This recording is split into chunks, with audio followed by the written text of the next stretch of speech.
Name. Faye Deane Boydstun. Judkins was my maiden name.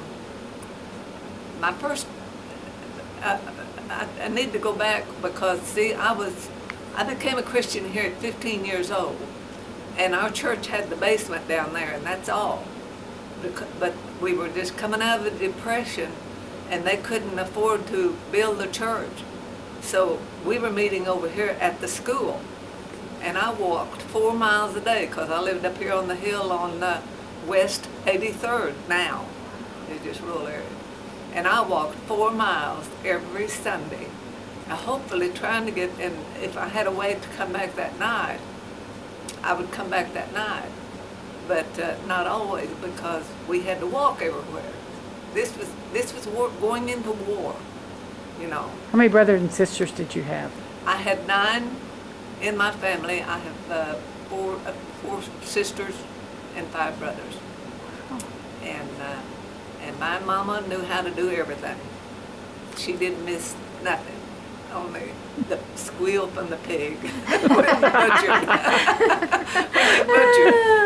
And believe you me, we didn't have no hostility or anything like that in our family. We all got along great. And my mother would work hard in the garden, and then, but yet she'd take time to jump the rope with us and things like that, you know. So, but basically, my lifetime I've just made a loop in my.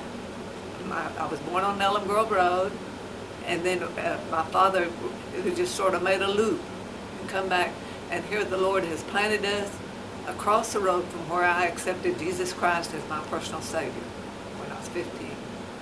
And then later years then, never did I ever dream we would be back out here. But the Lord had a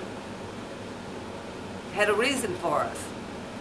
And a man came out and looked at it, and he decided, well, there wasn't enough land with it, so he didn't want to purchase it. So he came back, and this was Catherine Jones'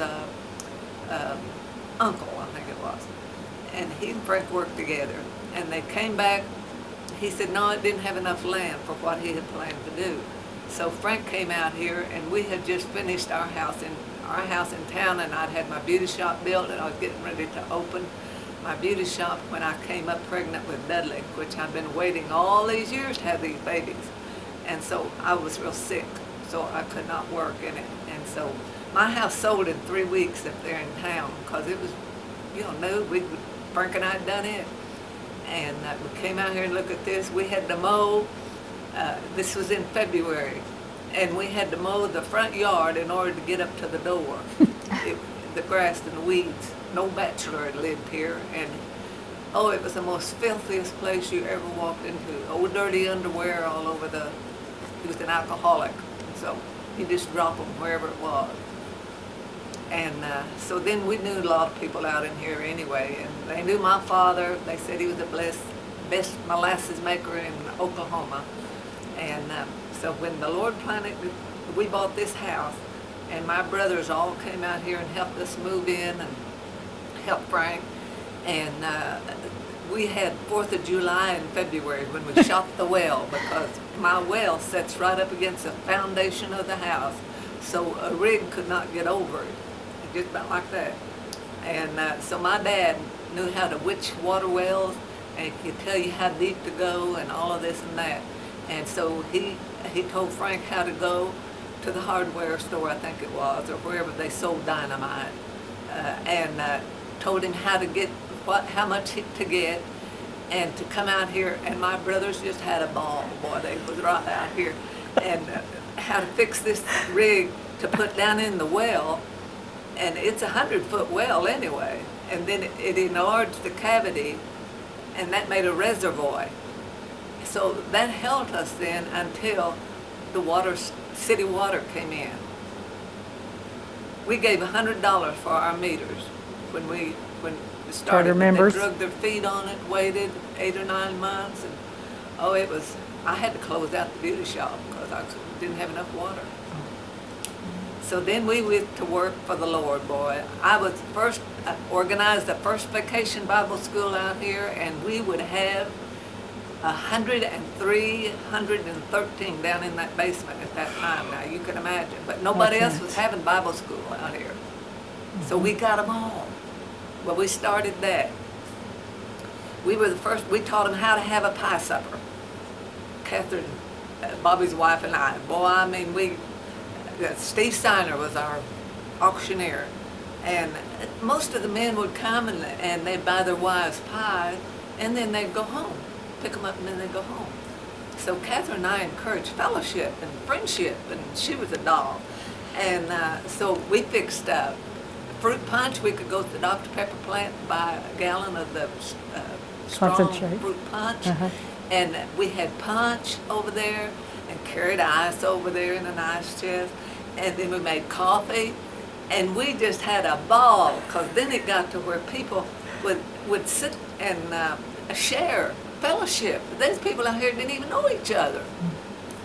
And then that's when we built the gymnasium over there. Frank came home, boy, after working 8 hours a day, and I carried his supper over to him the day they was pouring the concrete floor over there, because the board members and all of them were there, and it was such a big area. And so he ate it standing.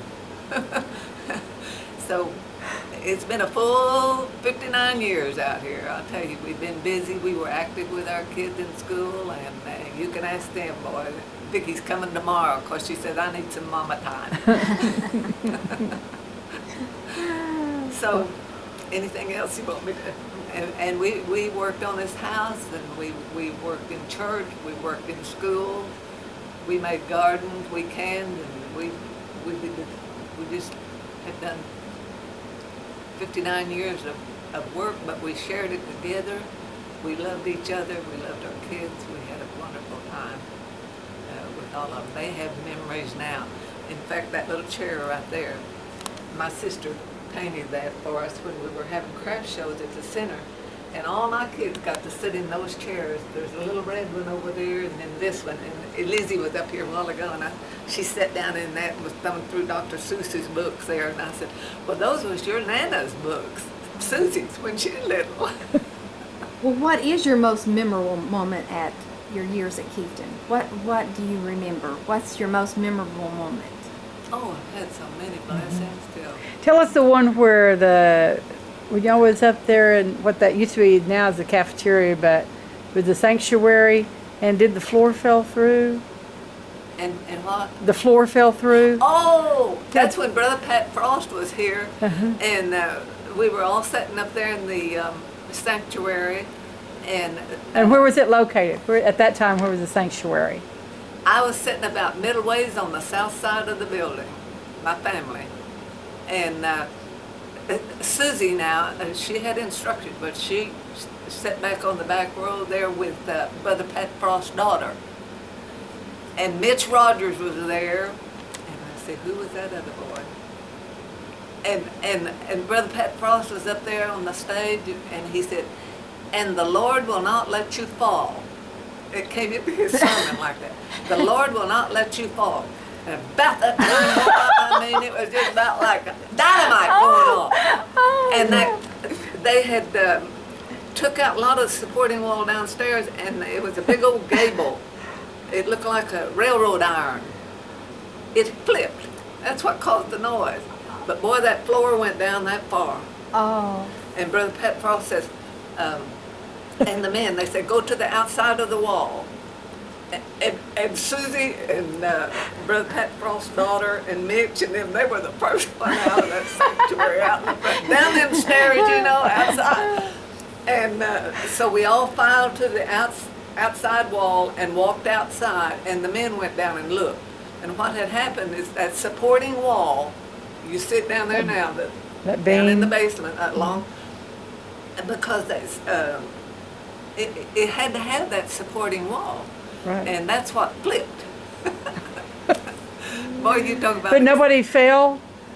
Nobody fell when the floor Nobody went? got hurt, the floor just dropped about that much. And it was right there by my feet.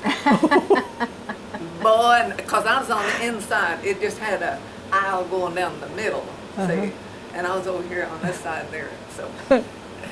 Oh boy, Myrtle and T.A., they were a blessing when they came, because Myrtle had been in a vacation Bible school and all this and that and everything. Nobody else out here had organized it. We got that little boy that was killed, it was on the news not too long ago, that little Jared, Smithson's son down here. I taught Tammy in Bible school.